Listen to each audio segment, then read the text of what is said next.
Berapa tangga kebabin kure? Asgari var işte bu daha hoştur.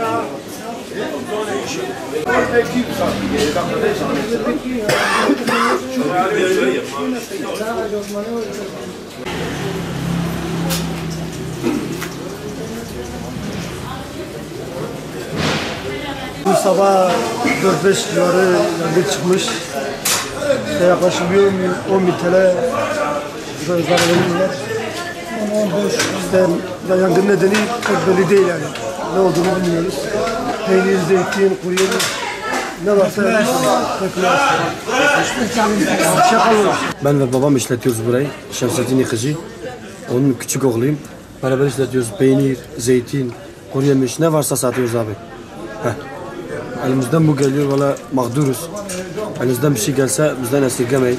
Ne kadar masrafınız olmuş? Valla abi aşağı yukarı ne kadar gitmemişse 25-30 gitmiş abi. Bunun mekanı adam daha gelmemişti. Bir ay önce 66-7 milyar masraf etmişti. O zaten kebapçıdır, kebap yapıyordu.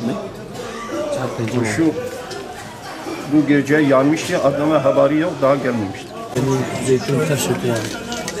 Sen mümkün tev var, çiftleri hep böyle şöyle.